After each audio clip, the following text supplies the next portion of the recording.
So we have this scam man in Nigeria. We are living in bondage. Someone who can liberate us. Hey! About God.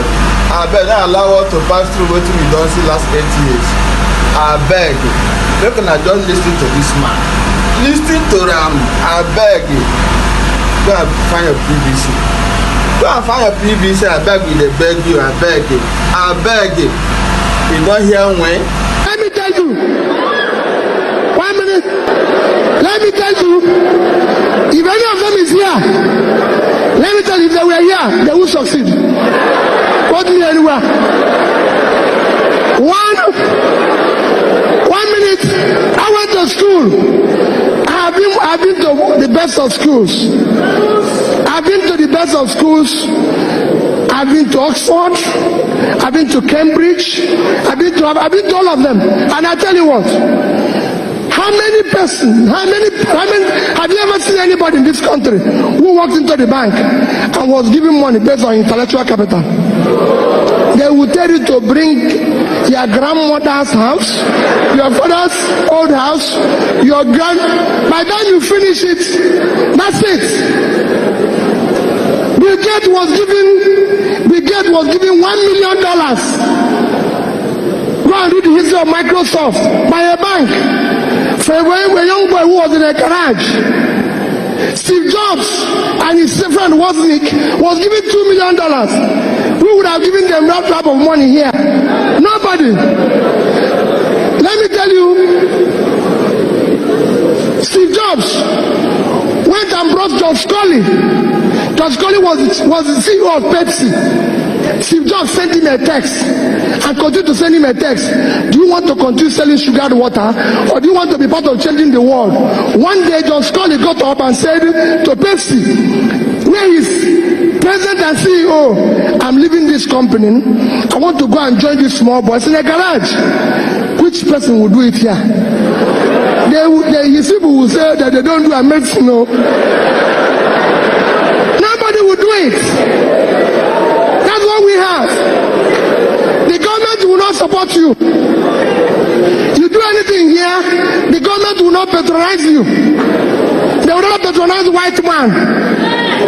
They will not do it. So there's so many things we take against. That is where our journalists have to say, let us take it back. Let nobody tell you there's not enough money. No. Tell me what a governor in Nigeria needs a dispatch rider for. What for? If I tell you how we stopped fuel, we used to have a fuel dump when I was governor. Fuel dump. It was costing us almost 30 million a month. I said, what is it? They say, hey! I said, shut it down. I found out that my convoy in the first 2 weeks, because it was about 22 vehicles, was costing us about 300,000 to buy fuel. Of course, they know what happens to half of it. So I said, okay, you know what we are going to do? Bring down the convoy. People in Anambra here, I don't use her. I asked them, carry this thing and go. Pack it. My convoy is 5 vehicles. And you cannot buy fuel unless I'm inside the car. So I will pay them. No more.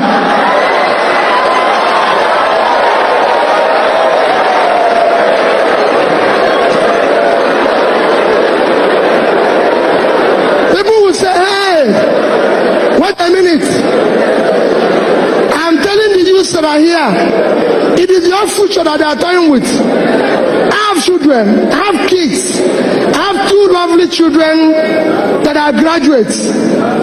Somebody told me yesterday, just yesterday, he said to me, my friend Chida, we were going somewhere, and I was telling him about the text my daughter sent to me. I wish I read that type of text to you and you will understand. And somebody said to me, oh, I saw your son going to, that one was in Vietnam. He was going to run somewhere. He said he's going for interview for job. Peter, can't you give him a job? Peter, can't you do this? The boy doesn't even have, I said, none of my children have car. I was the only person who is governor and bank chairman, not them. Nobody elected them. One, they have to look for a job. They have to do what they need to do. Take back your country. This country belongs to you. It is your future that they are toying with. You must take it back from them. It is not their country. And you must take it back from them. And how will you take it back from them? How will you take it back from them? When they invite you, go to your local government and ask the local government chairman who receives 100 million naira every month. What does he do with it? He will tell you no problem, yet he's buying new Jeep. This is somebody who has never seen car in his life. He now uses Jeep. His wife has become first lady of the local government. You go everywhere, a convoy will pass you. They say it's first lady of the state. First what? This man, this woman is like they used to tell me then, hey, Peter, you're not treating your wife fairly. Peter, you're not doing this. That this is this. I said, no. There's so many costs. If I tell you little, if I have time and tell you cost of governance here, you won't be here. When I came back, when I started, we had about 10 governors' guest house. I said, what is governor going to do with this? I go to work in the morning, I go back in the evening. I'll come back. My cook then will cook about food that about 50 people will eat. I said, what is this for? They were killing one cow every day. I said, what is this for? He said, Your Excellency, I'm doing it in case if you come back with people. I said, have you ever seen me come back here with anybody? So why are you cooking for the people? Any day people will come here, I will let you know. Cook for only one person. One person. Me.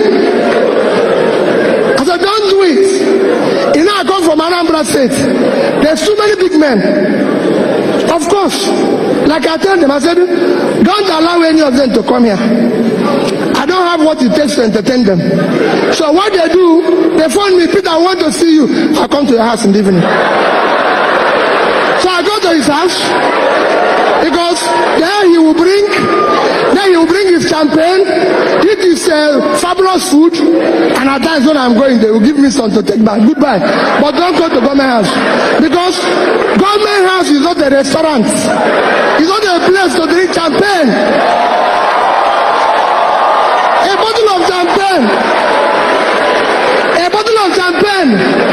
A bottle of champagne today costs about 400,000, 500,000. That is salary of 20 people at 20,000. And you drink it with the public money. No, you can't do that. It should be, if you want to do that, you go to your house. So I said to them, no, this is government money. We brought down the cost of feeding governor. If I tell you where I brought it down from, to this, I say, this will be enough. Don't worry about me. And I can go on and on. You can go and work with people. It's not anything. It's not any magic. Every flight I've taken in Nigeria as a governor was economy. The reason is simple. If I come and say business class, 54,000. Another one, you go to internet, is 19,000. Is it not just from Abuja to this for 40 minutes? Why would I pay additional 1,000? I said no. I went to Young Shagura and said, your hotel in Abuja, can you give me this guy? He gave me 50%. So to sleep there is 30,000 naira. And I said, no, these things, that is what people want me to go to another bigger hotel and stay for 250,000 naira. And people say, oh, Peter, is it? I said, well, I have a problem. If I sleep there and pay somebody 250, I will be awake. I wouldn't even sleep. Because I think they've stolen my money.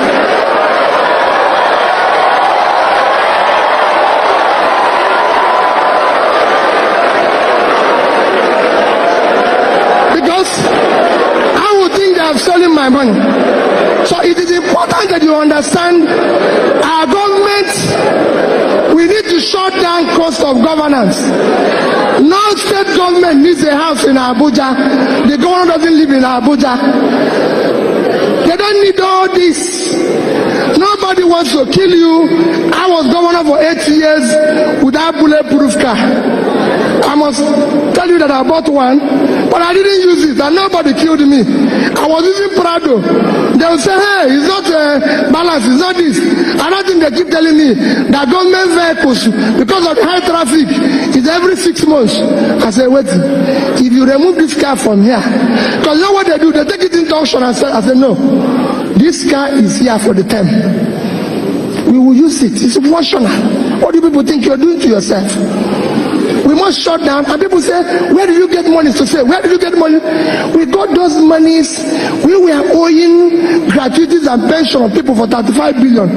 We were able to pay it. Because we have to shut down everything. I've said, this cannot happen. Nobody will ever tell you that he came to a party while I was governor for 8 years. It's not a party, it's not a nightclub. No, it's governor's lodge. When I finish, I go home. If anybody wants to dance, he goes to nightclub. That is his business. And I take it. So all I'm trying to say is that we can change.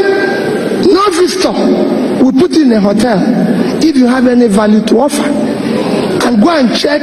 We are number 1 in implementation of MDG. We got award for it.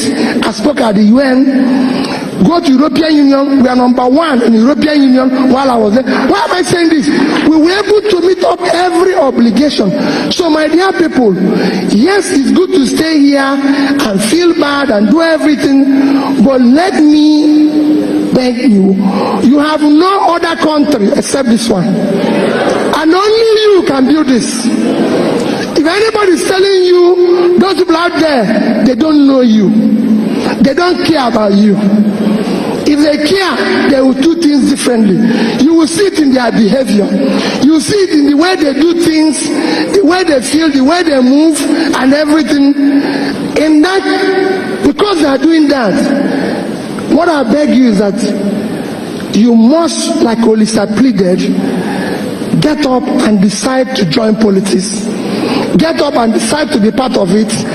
The man who is leading the revolution in Hong Kong is 17 years old. He's 17 years old. My dear people, the society we help them to abuse today will take its revenge on all of us tomorrow. Thank you and God bless you.